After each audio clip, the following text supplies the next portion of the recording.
Hey, how's it going? Sam here for my Mini-Masterclass on becoming a sound recordist. And we're just going to go through a day in the life of a sound recordist. I haven't got the opportunity really to take anyone on set, so this is the best way to do it. Now, in another video, I've gone over what equipment I've got, what you'd need if you were getting set up, what I'd recommend, and a lot of that will be passed over a little bit. So I'm literally going to go through a sequence of me being prepared the night before, the preparation on the morning, and what the day ends up looking like, and then at the end of it, what happens. So pretty basic stuff, but important nevertheless. And yeah, let's get right into it. Harness. I've got a C stand above me, that buy off Amazon, and that's pretty important because some interviews are going to be well over 5 minutes, and you need to have a microphone above them. So I've got an indoor microphone and an outdoor microphone. I've got my Lav Mics, I've got Timecode and such forth. So night before is getting everything charged up. I've got running my Zoom bag, these, which I mentioned before, these tracer batteries. I've got two of them because I always want to have a backup. So it's getting both of those charged. I've got 30 or 40 AA batteries, rechargeable ones, and I probably charge about, I've got these charging banks of about 8 each, so about 24 I probably get ready, depending on what the shoot's going to be like.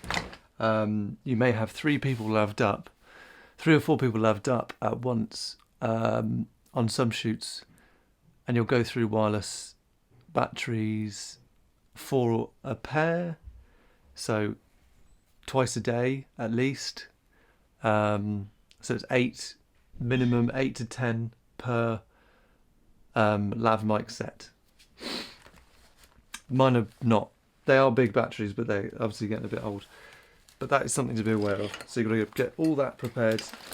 A number of SD cards. Get your time code in. Make sure you've bought all your necessary bits in advance. I've got all my disposables and stuff, and cables that I've built up over the years that just come in handy every so often. For instance, I've got any connection you can have for like DJ mixing desks. So if you're doing like corporate events, sometimes you have to plug in. I mean, you're going to find out this stuff in advance, but it's important to build up these sorts of things. Hence why the box just gets bigger and bigger and bigger and bigger, because until you need it, you don't know you need it. Stuff for waterproofing, tons of like different disposables, a longer XLR for like being able to go, well, you've got to stand quite far back for some shots, and so on. So yeah, night before is just getting everything prepped in a position where I can be very quick on set. So the first thing I'd say is that on set you are not going to say the least respected, but you don't have any time. You certainly don't have any time to get it wrong. You've got to be quite quick, and you've just got to go with your gut instinct and get something done, set up and out the way.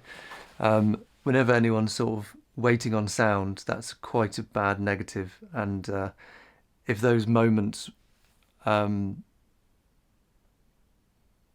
there's a lot of those moments, then they may not call you back. So in the morning, the camera team has generally between half an hour to an hour. Sometimes that can be longer, sometimes it can be 2 hours, and you're sat around for a while. But I'd say at least half the time it can only be half an hour, which is not a lot of time to get the talent in, get all your stuff set up, and then mic'd up, work out, what's going to happen and things like that. So this is why this bit is, with sound recording, is the most important bit, is just being so prepared and being able to know exactly where anything is so you can do it. So I've got in my bag like emergency bits, just in the event that I strap all this on and then I can't access my bag. If you're going to be walking around and stuff, you may not be able to get to it. So you have to kind of like split some of the kit across. So we've turned up on set. First thing to do is, let's assume we're going to be laving someone up. Now, you want to be searching for frequencies that are least, that are the cleanest, sorry. So you can get apps that help with this, although I've never needed to use them really. With these Sonys, they're quite good at selecting the best frequency themselves. So you have to turn them all on, find whichever, system you're using, and search through. I know on the sound devices stuff, with the Zax comms and things like that, you can, search through frequencies and see each channel. But again, this is all quite time consuming, so I literally just power them on at the same time so that they're not, one after another. So we go search the frequencies and then do it with the next set, and then any other sets that I think I'm going to be using. I will select which microphone I'm going to use for each person. So let's assume a Sanken Cos 11 is going to be most appropriate, which most of the time it will be. I use these Bubble Bee covers because they're really good for having the bra clip. So we've got to meet the talent, we've got to introduce ourselves, we've got to be very nice and charming and make sure that they feel comfortable. And in the meantime, in a non-weird way, I'm going to be looking them up and down at their clothing and seeing where can I best fit a microphone. So we want it to be in the sternum, in between, because there's a natural gap that happens there. So we need to figure out what they're wearing on camera. That may be a night before question. If it's, for instance, I worked with David Beckham a couple of times, and he has his own stylists and things like that. So they will tell me in advance what he's going to be wearing that day. It's that kind of organised operation, and I've got to try and figure out what is the least amount of intrusiveness that I'm going to be doing, as well as getting the best sound. But 9 times out of 10, people are pretty comfortable with you just sort of going in there. It's really ever since just COVID that's a bit frowned upon. But with these Bubble Bee ones, I think they're really good because I think you have the opportunity to just simply use the sticky covers that come with it.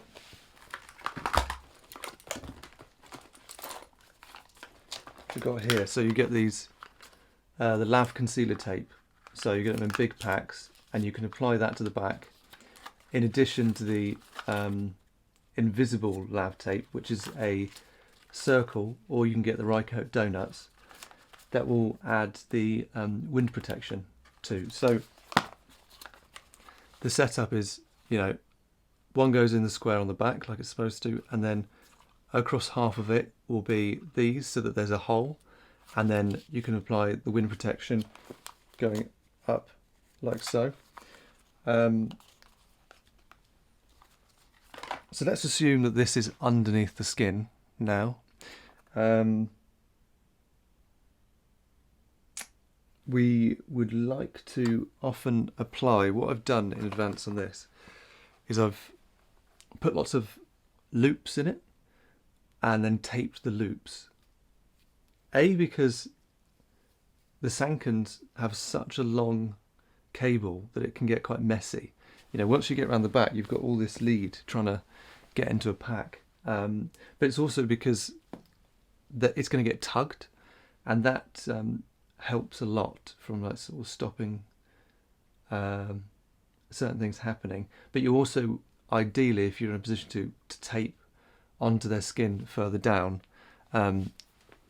If they're wearing a tight t-shirt, then you kind of have to go with the breastplate around there, and then that can hide any leads coming through on the t-shirt, which is quite common. If you're just starting out, these are what I used for many, many years before these came out. That after trialing a lot of different types, those Wobblebee ones are the best. But what you can just get away with very simply is the Ryco overcovers and the particularly thick sticky pads that they have, and then that is a very easy setup. You've literally already got it applied. You can just go straight in and it's done. That is the only drawback with these ones, is they take a little bit more time on set, but you do just get less clothing rustle. So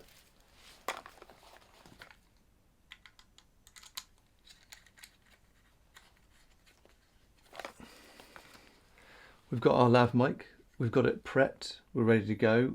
We maybe not have applied to the talent yet. Probably not, because we would like to save batteries. We then need to figure out how we're going to get the lav pack on there. As in, obviously they come with trouser catches, but they may be visible on set, and they may not be wearing trousers and various things. So that's why it's important to have these Ursa straps. So they come in all different types, but generally these, to be honest, a lot of time for me I find them quite annoying to use. But I've got like a thigh strap, and I've got a belt strap.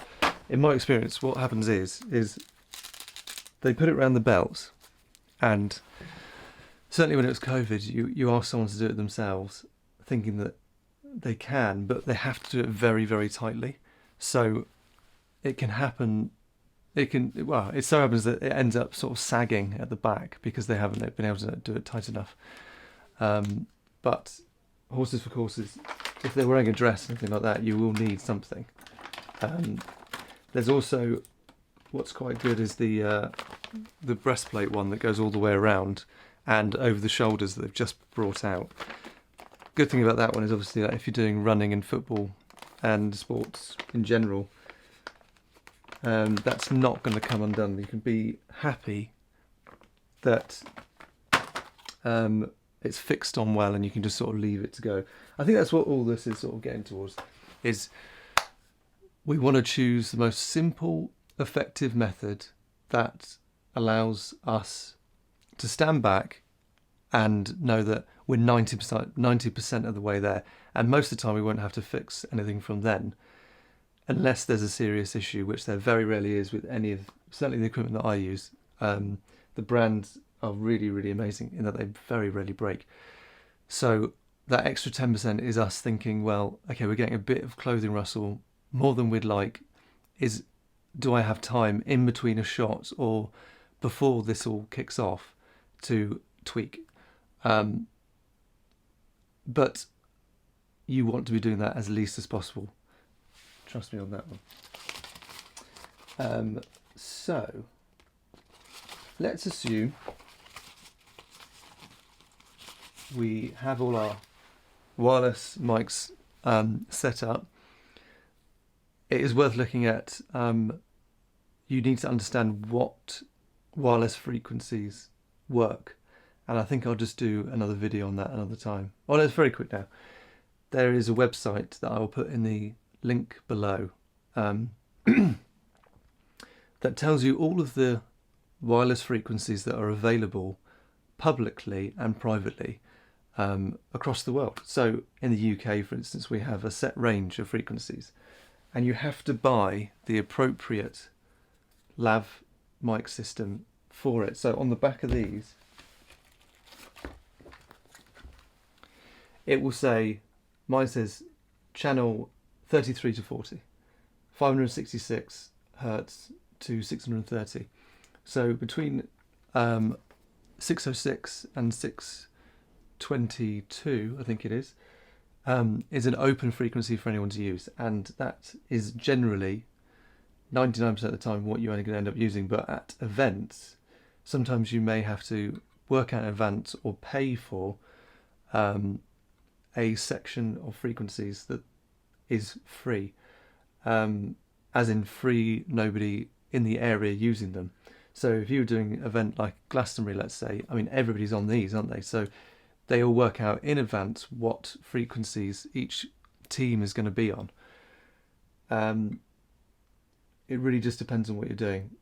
But you also have to get the compatible devices. So something that nobody ever told me, and I, for a good number of years actually, sort of ashamedly saying this, were in completely random frequencies, and I did wonder why I was getting more and more problems with them, until it suddenly clicked and someone told me that you have to get the ones within your area. That's why the expensive ones are particularly noted, because ultimately they cover a much wider range of frequencies. And if you're doing worldwide documentaries, then Zaxcoms and Wizzycom, they have a really broad spectrum, and you can just channel in. So, okay. I've got everything wiped, got everything. So, moving on to Timecode. I use Tentacle syncs. I think they're amazing. I think they're the best value for money. I don't see any reason why I wouldn't use them. And it's Timecode is a very simple thing, which is that to stop me on a video like this clapping to get in sync, we want a wireless device that adds timecode synced to everybody's device so they're all aligned in post, right? Now, two things to bear in mind, which is that you do have to be kind of knowledgeable about cameras, because you're going to have to, most camera operators will just be like, yeah, you get on with it, and you'll have to go and dive into the menu of the camera and be comfortable doing that. Most of the time the camera operators will tell you on set if you're not sure where to look, but the idea is very simple, and it can become complicated when you start overanalyzing it. These tentacle syncs just run on an app. So best way to think about this is, even though my Zoom does incredibly good timecode, solid timecode on its own, I want to know that every time I look at my phone, the app is saying that they're all in sync.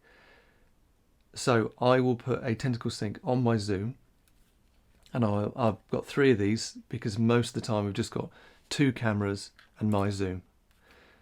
So I sync them all up, and that's the first thing I do when I'm able to, because these have about 24-hour battery life, is I will pop these on each of the cameras and make sure that I'm reading the time code on the camera, and I'm seeing exactly the same in my phone, right?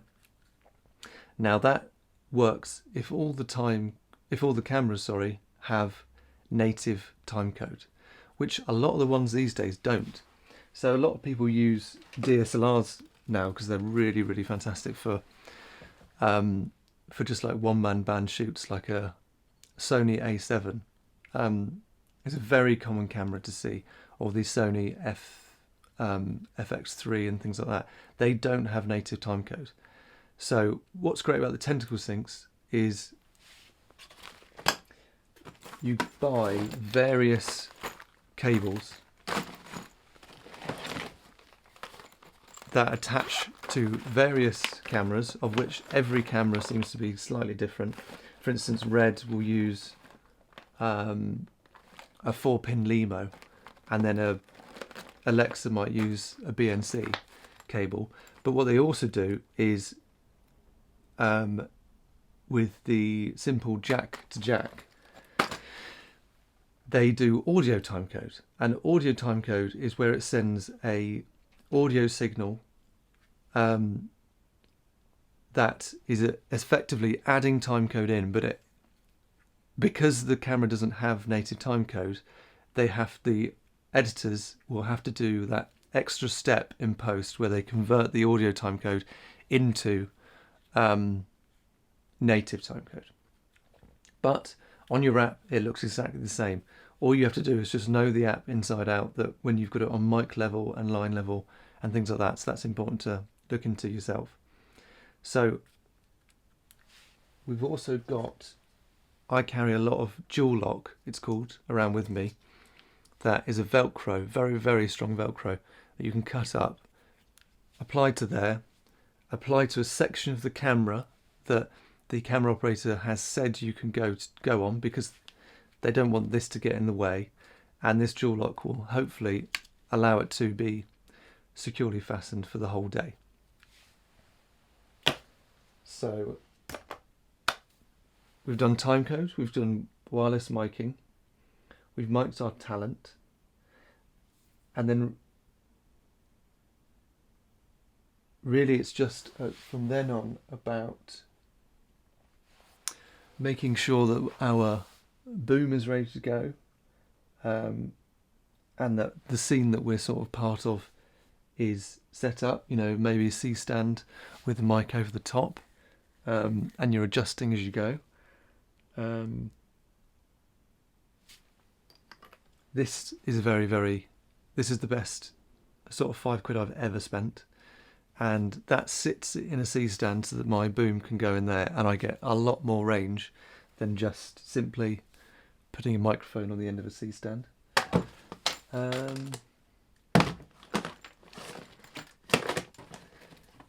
These cables are great. So these are like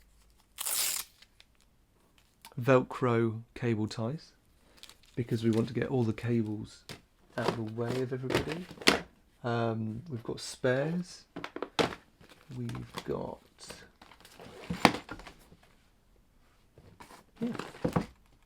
batteries, spare batteries. We've got a spare set of headphones for the director.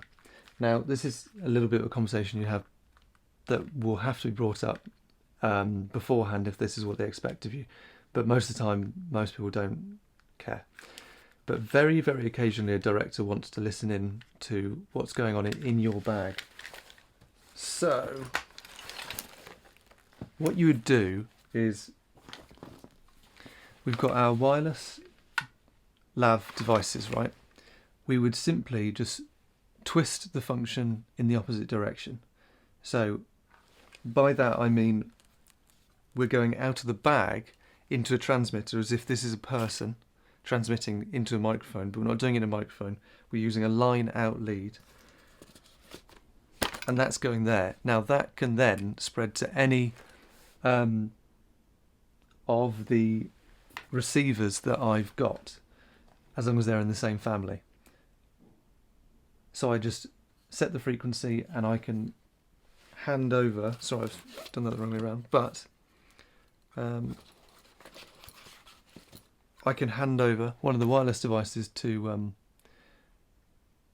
the director with a set of headphones, and they should be able to listen pretty well, depending on the range of your devices. That's something quite advanced for another day.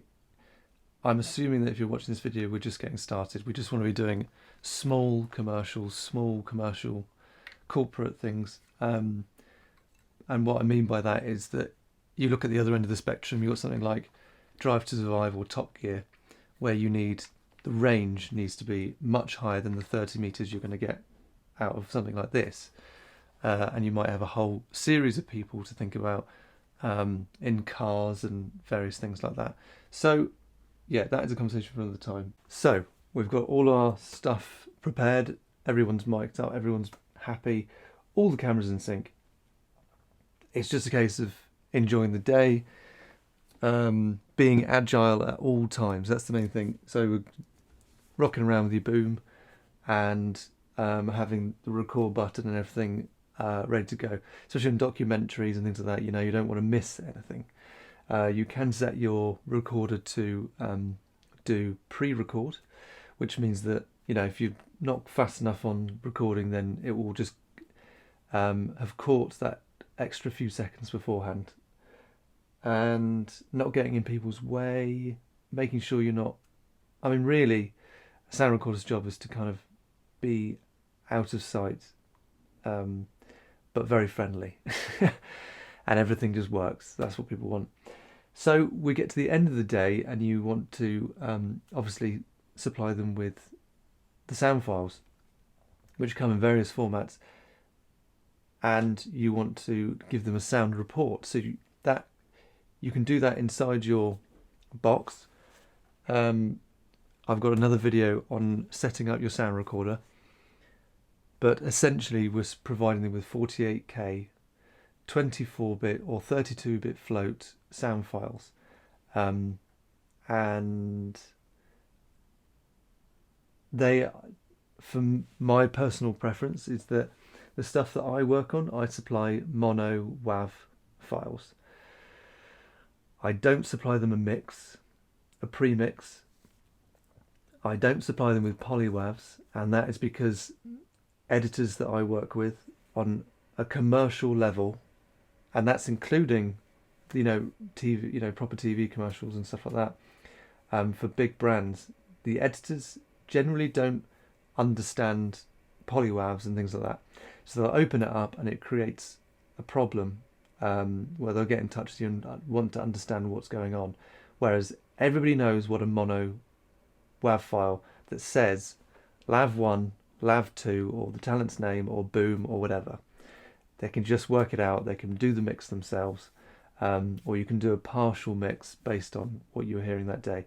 So that, along with the report will simply tell them what track and at what time code, etc., and what we named it inside the box, so that we don't really have to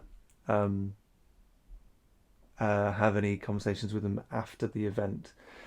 In addition to that, small caveat is figuring out inside your recorder, or I use a mobile phone to just write notes a lot of the time on picking up wild tracks and sound design elements that may or may not be time coded because there's not a camera on it at that time. That's quite common. So I'm writing down which the take it is and things like that to help them out. The more you can do to help them out, the better, and the more you can do so that once you hand over the sound files, you go home and the only time they're contacting you again is to pay you and to get you in another job, the better. Okay, so yeah, hope all of that helps, and like I said, keep on with the series, of which will go into more individual depth, but I needed to do this long form video on a full overview on how a day looks. Cheers.